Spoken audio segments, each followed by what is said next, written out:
aí, galerinha, tudo ok? Tudo beleza com vocês? Hoje a nossa aula de arte vai ser uma pequena introdução aí ao cinema. Então, fiquem ligados. Introdução ao cinema. Desde a pré-história, é possível constatar a busca do ser humano por representar imagens que passem a sensação de movimento. No Oriente, por exemplo, em países como a China e a Índia, encontra-se a arte milenar do teatro de sombras, que nada mais é do que as imagens projetadas e manipuladas, que se movimentam. Para isso, são necessários uma fonte de luz e um anteparo. O teatro de sombras é considerado um dos protótipos do cinema. Mas o que é cinema? Cinema é um meio de expressão que utiliza imagens em movimento e envolve em sua composição teatro, música, literatura, fotografia, artes visuais, entre outros. As imagens são projetadas em uma grande tela em uma sala escura. Quando vamos ao cinema ou assistimos um filme na televisão, nem sempre paramos para pensar em como aquelas imagens foram compostas. Quem as idealizou? Que equipamentos foram utilizados ou sobre o tempo de estudos e ensaio dos atores? O interessante do ser humano com a imagem em movimento é algo que faz parte de sua história, desde os primórdios. Mas para chegar ao cinema, tal como conhecemos hoje, inúmeras invenções foram realizadas e aperfeiçoadas. Leonardo da Vinci, por exemplo, descobriu o princípio da câmara escura. Como o nome sugere, é uma caixa toda fechada que contém apenas um orifício pelo qual passa a luz. Os raios luminosos que atingem um objeto externo passam por esse orifício e são projetadas para dentro da câmara em um anteparo. A criação de um dispositivo para captura e reprodução de imagens em movimento foi disputada por diversos inventores, incluindo o célebre Thomas Edison. Contudo, a criação do cinema é comumente atribuída aos irmãos franceses Louis e Auguste Lumière, que em 1895 conceberam o cinematógrafo. A grande vantagem dessa invenção era permitir não apenas a captação de imagens, mas também sua projeção para uma plateia, algo impossível para a invenção de Edison, pensada para que apenas uma pessoa pudesse assistir ao que acontecia, dentro de uma espécie de caixa.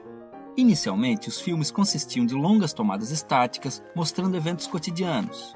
Porém, alguns meses depois das primeiras projeções dos Lumière, o ex-ilusionista francês Georges Méliès já vislumbrou o potencial daquela invenção e começou a criar seus filmes de fantasia, terror e ficção científica, começando com simples encenações de truques de mágica e chegando até mesmo a alçar voos à lua. Ainda em 1898, o cineasta britânico Robert W. Poe introduziu a edição como forma de ligar duas cenas distintas, dando continuidade a uma ação. Essa técnica foi logo refinada por nomes como Edwin S. Porter, D. W. Griffith e Sergei Eisenstein, que a utilizava não apenas para conectar suas cenas, mas para incitar alguma emoção no espectador.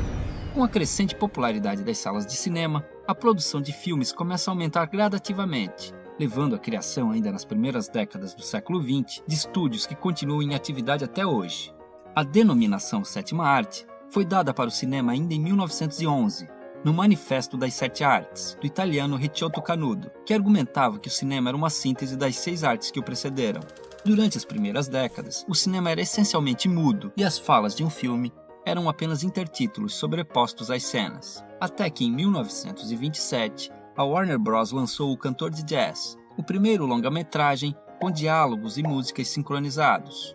O sucesso e o burburinho gerados pelo filme logo forçaram os grandes estúdios a introduzir esse recurso definitivamente em suas produções, fato que serve como pano de fundo em Cantando na Chuva. Já a cor no cinema pode ser encontrada ainda na década de 1890 em filmes curtos. Porém, as técnicas da época para a inserção de cor chegavam a envolver a pintura à mão de cada quadro dos filmes, o que tornava a cor algo caro e inviável, visto que os filmes começavam a ficar cada vez mais longos. Foi apenas a partir da década de 1930 que se encontraram métodos eficientes para a captura e reprodução de filmes em cores. Os filmes em 3D tão populares nos últimos anos têm suas origens com os irmãos Lumière, ainda em 1903. embora a tecnologia dos Lumière não permitisse a projeção de um filme em 3D para uma plateia, remetendo à invenção inicial de Thomas Edison. Esse formato continuou a ser desenvolvido e pesquisado, sendo largamente utilizado durante a década de 1950, numa tentativa de atrair as pessoas de volta ao cinema, que agora tinha que concorrer com o advento da televisão. Pelo mesmo motivo, o 3D foi reintroduzido no cinema moderno, que agora concorre não apenas com o mercado de home video, mas também com canais de streaming online e com a pirataria de suas obras. A experiência de se assistir a um filme, que se tornou tão popular quando se pôde ser mostrado a uma plateia, com as facilidades da tecnologia moderna, voltou a ser individualizada, como fora com o aparato de Thomas Edison. Embora a ida ao cinema continue sendo uma atividade social, hoje em dia é possível que cada pessoa veja as grandes estrelas e suas aventuras dentro de sua pequena caixa. Contudo, o cinema está sempre em evolução, como mídia e como arte, e é por isso que sua história, tal qual em alguma de suas grandes franquias, continua. E aí, assistiram direitinho? Então, até a próxima aula, tá certo? Fiquem com Deus. Tchauzinho.